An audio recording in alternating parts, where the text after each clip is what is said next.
I knew I was the ghost in the machine the day our lead sales guy toasted to another year of flawless uptime at the holiday party without looking in my direction. That flawless uptime was me: 3 a.m. code patches, server restarts during my kid's birthday party, bug fixes while sitting in a dentist's chair.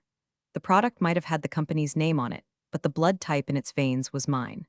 I was the one quietly keeping the gears turning, the one making sure the thing didn't fall apart in front of a client demo. Nobody noticed when I caught the small stuff, and when the big stuff went wrong, I was the one in the hot seat while everyone else played the blame game from a safe distance. My boss, Mark, thrived on that imbalance. He was the kind of guy who called every meeting critical but spent the first 10 minutes talking about his weekend golf scores. He didn't yell, he didn't have to. He'd just lean back in his overpriced chair, raise an eyebrow, and ask pointed questions like, "So, why didn't you think of that earlier?" In front of a dozen people. Subtle enough that you couldn't call it an attack, sharp enough that you felt the sting for the rest of the day. One time, he joked during a quarterly review that if I ever left, the whole platform would crumble for about 5 minutes before they replaced me with a cheaper contractor. Everyone laughed. Because what else do you do when the guy who signs your paycheck is taking a shot at you? I smiled too, but filed that little moment away in the back of my mind with all the others. I kept a lot of things filed away. And hey, while you're here, let me slide in something quick. 97% of folks who listen to these stories never hit subscribe. If you're in that 97%, do me a solid and click it. It actually keeps this whole thing alive, and the team caffeinated enough to keep digging up these revenge tales. All right, back to Mark. He had a habit of sitting in on technical meetings just long enough to misunderstand what was going on, then leave halfway through to take a client call. But when a project shipped, he was front and center in the company newsletter, pictured in front of a whiteboard full of my handwriting. He'd pat my shoulder afterward and say, "You're a real team player," like he was giving me a medal. I learned early on that if you wanted credit, you had to fight for it, and fighting for it just made him dig in harder. The real kicker was how he managed people like chess pieces. He didn't care if you liked him, he just wanted you to remember who controlled the board. I watched him quietly freeze out a senior developer by rerouting all her projects to someone else until she quit. He'd act surprised when someone left, as if they'd just ghosted him for no reason. He liked keeping people slightly off balance. It made them easier to maneuver. For me, it was a slow burn. I never raised my voice, never stormed out of a meeting. I just did my job so well he had no choice but to keep me around, until the day I realized I had something in my back pocket that made his power games look like kid stuff. But that part? That would come later. For now, my life was a rotation of 12-hour days, quiet fixes, and watching him take credit for things he couldn't explain if you spotted him the first 3 sentences. I didn't drink at company happy hours anymore. I'd learned too many loose comments found their way back to him, twisted into something useful for his next little performance. I sat at the far end of the conference table, notebook open, eyes down. I was the dependable one, the safe pair of hands, the guy you called at 2 a.m. when the system went belly up. And every time I solved a problem that could have sunk us in front of a client, I'd look over at Mark and see that satisfied smirk. The smirk that said he'd found another way to turn my work into his win. I didn't mind, at least, that's what I told myself. Because while he was busy playing office politics, I was quietly building something that had nothing to do with his approval, his smirk, or his little chessboard. The truth was, he didn't even know the game I was playing. And by the time he figured it out, he'd already moved his king into check without realizing it. It happened on a Tuesday, because of course it did. Tuesdays are when bad news feels both too early and too late in the week to fight back. I'd just finished untangling a catastrophic memory leak that had been quietly bleeding server performance for months when Mark's assistant appeared at my desk, tapping her tablet like she was double-checking a death sentence. "Mark wants to see you in his office. HR will be there." That combination, Mark plus HR, wasn't a meeting, it was an execution. His glass-walled corner office overlooked the whole floor like a hunter's blind. Walking toward it was like walking across a stage, every keyboard click on the floor suddenly quieter, every conversation suddenly shifting into a whisper. People pretended to keep working, but I could feel the stairs following me. I kept my head level, my pace steady. Mark was leaning back in his chair when I walked in, one ankle resting casually on his knee. Beside him sat a woman from HR with a folder on her lap, smiling the way people do when they've already decided you're gone. Mark gestured to the seat opposite him. "Let's get right to it," he said, voice smooth like he was closing a routine sale. "We're making some changes in the department. Unfortunately, that means we're going to have to let you go." He paused, letting the words hang like cigarette smoke. HR slid the termination packet across the desk as if she were delivering a fine meal. "Effective immediately," she added, like it was a detail that might have slipped my mind. Then came the flourish. Mark's lips curved into that smirk I knew too well, and he said, "You can collect your plant when facilities approves." The way he said it, like it was a privilege I'd need to apply for, was pure Mark. I glanced over my shoulder at the little pothos on my desk, the one I'd kept alive through 2 office relocations and one winter when the heating system nearly froze it solid. He was using it as the final insult, the last word in a conversation he thought he controlled. I didn't give him the satisfaction of a reaction. I nodded once, tucked the folder under my arm, and stood. "All right," I said, voice even. "Guess I'll get out of your way." Walking back to my desk was the same as walking to his office, eyes flicking up from monitors, coworkers pretending they weren't watching the end of a show they'd been following for years. I unlocked my laptop, slid it into its case, and set my company badge on top. The sound of the zipper closing was louder than I expected, like the final snap of a trap shutting. No one said a word. No sorry to hear, no good luck. In an office like ours, showing sympathy to someone on the way out was like painting a target on your own back. I'd seen it happen before, so I didn't take it personally. Inside, though, I wasn't hollowed out or panicked like he probably assumed. I wasn't rehearsing my resume in my head or wondering how I'd pay my mortgage.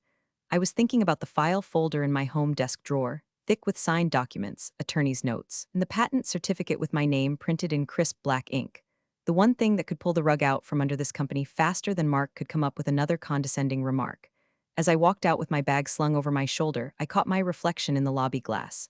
I looked calm, too calm maybe. Mark thought this was the final scene. He thought my story ended in that conference room with a plant-shaped insult. But the truth, this wasn't an ending. It was just a pivot. And the next act was already in motion. 2 years before Mark pulled his little collect your plant stunt, I was sitting in my apartment at 1:30 in the morning, half-eaten lo mein on the desk, when I cracked the last piece of a problem that had been gnawing at me for months. It wasn't even part of my job, at least, not officially. This was one of those ideas that wouldn't leave me alone, the kind that follows you into the shower, interrupts you in the grocery store, keeps you awake long after the rest of the world has gone to bed. I'd been watching the way our system handled data, bloated processes, unnecessary loops, 1,000 little inefficiencies no one wanted to touch because they worked fine. But fine was costing the company a fortune in processing time and cloud storage. What I'd sketched out in my notebook was a different approach entirely: lean, efficient, able to cut resource usage by a third without sacrificing performance. The beauty was in its simplicity. I could explain it to a junior dev in under a minute, but it would take a competitor years to replicate from scratch. When I finally got it working, I sat back and just stared at the output. It was clean, fast, elegant. It felt like finding a secret door in a house you'd lived in for years. I knew exactly what I had, and more importantly, I knew it didn't belong to the company. I'd written every line on my own time, on my own hardware, using nothing from their code base. It wasn't theirs, it was mine. A week later, I filed a provisional patent in my name. I didn't tell Mark. I didn't tell anyone.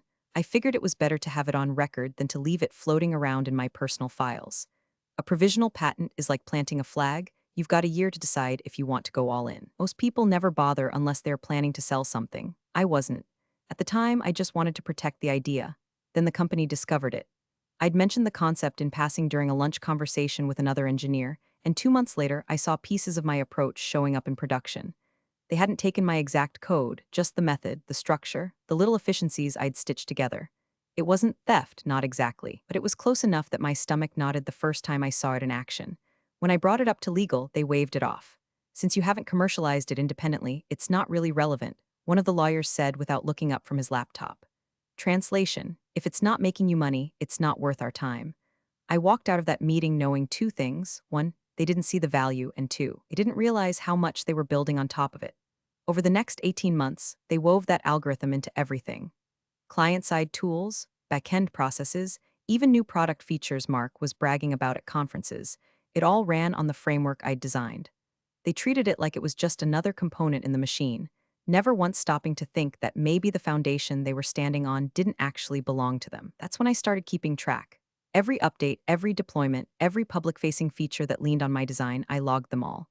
I wasn't planning revenge yet. It was more like insurance. Because someday, I knew I might need a reminder that I wasn't as powerless as Mark liked to pretend. What they didn't realize, and what gave me a quiet, almost guilty kind of satisfaction, was that the provisional filing was still there, time-stamped and unassailable. All it needed was the right moment to be converted into a full patent. And when that moment came, I wouldn't just be holding a card they didn't know existed. I'd be holding the card that could take the whole game off the table. About a month before the Tuesday ambush in Mark's office, I was sitting in a cramped conference room at the back of a small law firm, the kind with filing cabinets older than the paralegal who'd brought me coffee. Across from me sat Victor, an IP attorney I'd known for years, the kind of guy who could read patent language the way a cardiologist reads X. I'd worked with him once before on a side project, And I knew he understood two things better than most lawyers: how to protect an idea and how to bury a landmine in plain sight. I slid the thick folder across the table. "It's time," I said. He didn't need to ask what I meant. Provisional patent I'd filed 2 years earlier was nearing its expiration date, and I wasn't about to let it lapse. We were converting it into a full patent, ironclad, airtight, untouchable. Victor flipped through the documents, his brow furrowing the way it does when he's double-checking every comma. "Did you write this entirely outside of work hours?" he asked without looking up. "Every single line," I said. "On my own machine. No company resources, no overlap with their code base. The original commits are time-stamped. I've got the receipts." "Good," he said, and kept going. We spent the next 3 hours carving the language down to its sharpest possible edge. Every clause that might give them an opening to claim it was work for hire got ripped out and replaced with language that made it clear. This was independent intellectual property, developed without company involvement, fully my property under U.S. law. Even included a statement clarifying that any incidental use of the algorithm in other products without explicit licensing would be considered infringement. The phrasing wasn't just defensive, it was offensive. If they ever tried to contest it, they'd be walking into a legal buzzsaw. By the time Victor slid the final draft back to me for signature, I could feel the tension in my chest easing into something colder, more deliberate. "Once this is filed," he said, "there's no walking it back. You'll own it outright. No company claim, no shared rights. If they're already using it," he let the sentence hang, the implication obvious. "If they're already using it," I said, signing my name in ink that bled slightly into the paper fibers, "then they're already in violation." We filed that afternoon. No announcement, no big dramatic moment, just a quiet submission to the U.S. Patent and Trademark Office, a digital confirmation in my inbox, and the knowledge that the clock had started ticking in a very different way. From that point on, every time Mark strutted through the office bragging about some innovation the team had delivered, I heard the quiet hum of that spring tightening. Every new feature that leaned on my design was another turn of the screw. They thought they were building their empire. I knew they were deepening their dependency on something they didn't own. I didn't rush it. That's the thing about leverage. You don't waste it on small wins.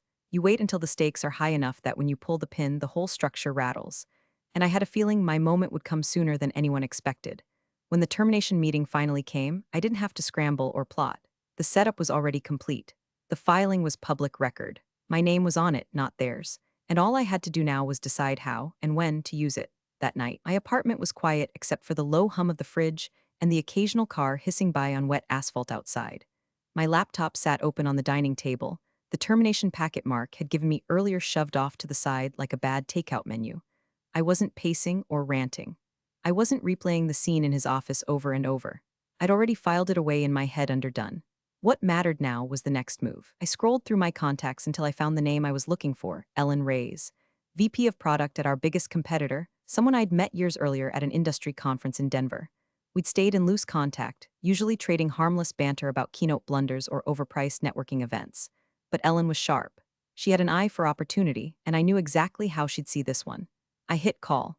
It rang twice before her voice came through. Curious but warm. Well, to what do I owe the pleasure?" "I've got something you're going to want to see," I said. No small talk, no warm-up.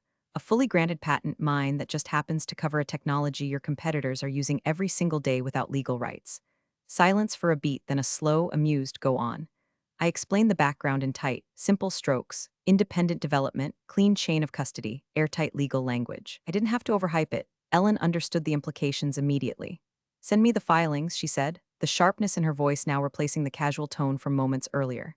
I attached the documents to an encrypted email while we stayed on the line. A minute later, I heard her flipping through them, the faint rustle of paper even though I knew she was looking at PDFs. "It's clean," she muttered, half to herself. "And they've been using this for how long? 18 months at least. It's baked into their core products. Pull it and their backend grinds to a halt." I could almost hear her smile. "You looking to license it?" "Exclusively," I said, "and fast." From there, it was all business. We discussed terms in broad strokes: licensing fees, exclusivity windows, non-disclosure clauses. Ellen didn't haggle much. She knew the value, and she knew speed mattered. Every hour before the deal closed was another hour my old company might stumble onto what was coming. But they wouldn't. They'd be too busy congratulating themselves for getting rid of me. By the time we hung up, it was after midnight. The email chain with Ellen's legal department was already rolling, timestamps stacking up like poker chips. They were moving fast, faster than I'd even hoped. I closed my laptop and leaned back in the chair, staring at the ceiling for a long moment. I didn't feel giddy or vindicated. I felt steady, focused, like I'd just moved a piece across the board and knew without a doubt that the game was now unwinnable for the other side. Revenge, I'd always thought, wasn't about fireworks. It wasn't about yelling or slamming doors. It was about precision. about taking your shot when you were certain it would land and not a second sooner. That call to Ellen, that was the shot. And by morning, the first tremors would be making their way through the walls of Mark's glass office. Ellen didn't waste time. By 9 the next morning, her legal team had combed through every clause, every date stamp, every shred of documentation I'd provided. The verdict came back the way I expected. The patent was rock solid, no gray area for my old company to slip through. We got on a video call, Ellen in her sleek, glass-walled office, yet my kitchen table with a mug of coffee and a notebook I wasn't even writing in. Her first words were straight to the point, "We'll take it. Exclusivity, full term starting immediately. You'll get your first payment within 72 hours. It was almost anticlimactic in its simplicity. No drawn-out back and forth, no nitpicking over percentages. They knew this was worth far more than I was asking, but they also knew speed was the real currency here. Every hour between now and public disclosure was a countdown clock for my old company's peace of mind. Within an hour, contracts were in my inbox. I read them twice, not because I doubted Ellen's team, but because this was the moment everything shifted from theoretical to irreversible. My signature would be the point of no return. I signed in digital ink, date and time stamped, and sent it back without ceremony.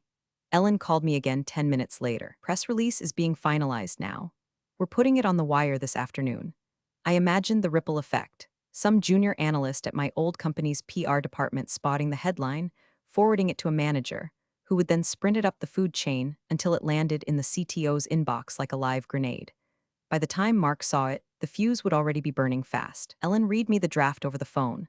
Competitor name secures exclusive rights to breakthrough algorithm powering next-generation systems. No mention of my old company by name, none needed. Industry insiders would know exactly who'd just been kneecapped. And for those who didn't, the next earnings report would spell it out in fine, brutal detail. We coordinated the timing down to the minute. Their PR team would drop the release right before the East Coast lunch hour, when corporate types mindlessly scroll headlines between meetings. Just enough time for the news to spread before the markets closed, ensuring a nice visible dip in my old company's stock price before the day was out. After we hung up, I didn't pace or hover over my inbox. I went about my morning, watered my plants, took out the trash, made another cup of coffee. The work was already done. All that was left was gravity taking over. There's a certain clarity that comes in moments like that. It's not triumph or gloating. It's knowing you've lined everything up so perfectly that once you let go, there's no way to stop it. I'd loaded the spring a month ago. Ellen had just helped me release it.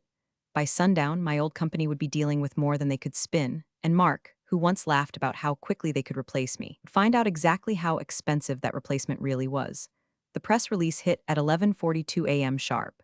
It didn't need bells or whistles, just a clean headline that landed like a hammer. Competitor name acquires exclusive rights to core technology driving industry innovation. Within minutes, it was everywhere. Trade journals picked it up first, followed by tech blogs hungry for clicks, and the mainstream business outlets that knew a good corporate drama when they saw one. By noon, the headline was making its way through LinkedIn feeds like wildfire, every repost and share accompanied by a little burst of speculation. Does an old company name use this tech? Wonder how this will impact their Q3 projections. I didn't need to wonder how it was playing in Mark's office. I could picture it, middle managers peeking over cubicle walls, scrolling through the release on their phones, quietly messaging each other, "Have you seen this?" Slack channels blowing up in frantic side threads. The market didn't wait for an internal memo. By 1 p.m., the stock had dipped 6% and was still sliding. It wasn't a catastrophic crash yet, but in corporate terms, it was a bright red flare in the middle of the trading day. Someone in investor relations was already writing statements full of phrases like business continuity and minimal operational impact. I sat at my kitchen table with a fresh cup of coffee, reading the press release for the fifth time. My name wasn't in the headline, it didn't need to be, but it was right there in the body, exactly where I wanted it. Patent holder, my name.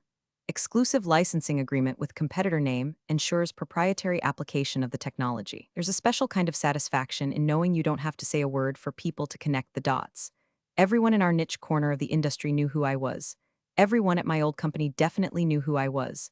And the fact that I hadn't made a single public comment, that would drive Mark insane. He'd be desperate to know what I'd told them, how much I'd been paid, whether I'd planned this from the start.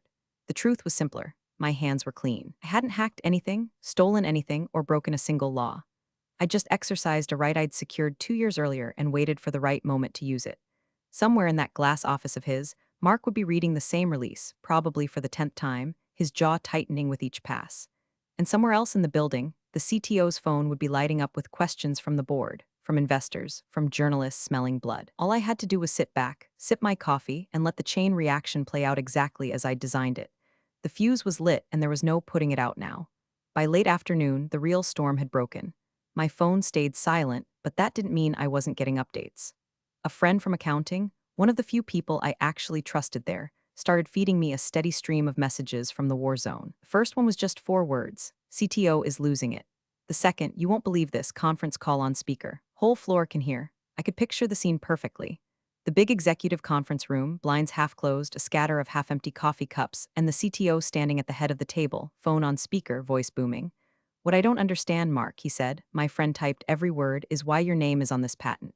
And why? As of this morning, it's licensed exclusively to our biggest competitor. Apparently, there was a pause long enough for everyone to hear the faint rustle of papers as Mark tried to gather himself. Then came his stammered reply. It was part of the internal documentation process. I supervised you insisted on attaching your name, the CTO cut in, voice sharp enough to make the whole table flinch. And now every investor, every client, every media outlet thinks you handed over our core technology to the competition. Personally, there it was, the knife twisting exactly where I'd aimed it. Mark's ego, the same one that made him slap his name on work he couldn't explain if his life depended on it, had just made him the public face of a corporate disaster. The execs in that room weren't looking at the CTO. They were looking at Mark. And in those kinds of rooms, perception is reality. If your name is on the problem, you are the problem. Back in my kitchen, I stirred cream into my coffee and leaned over to water the little pothos plant Mark once tried to turn into an insult. Its leaves were bigger now, fuller. It was thriving in ways he never imagined it could. My friend's last message came through a few minutes later, they're demanding answers. He's sweating through his shirt. I smiled, not out of cruelty, but out of precision. This wasn't about screaming matches or dramatic confrontations. This was about setting the dominoes just right and watching them fall. Mark had spent years making me the invisible guy in the room. Now, with the whole company's future on the line, he couldn't disappear if he tried. And me? I was exactly where I wanted to be, off their radar, coffee in hand, plants thriving, watching it all play out from the quiet comfort of my own home. The next morning, they didn't even get the mercy of waking up to a quiet news cycle.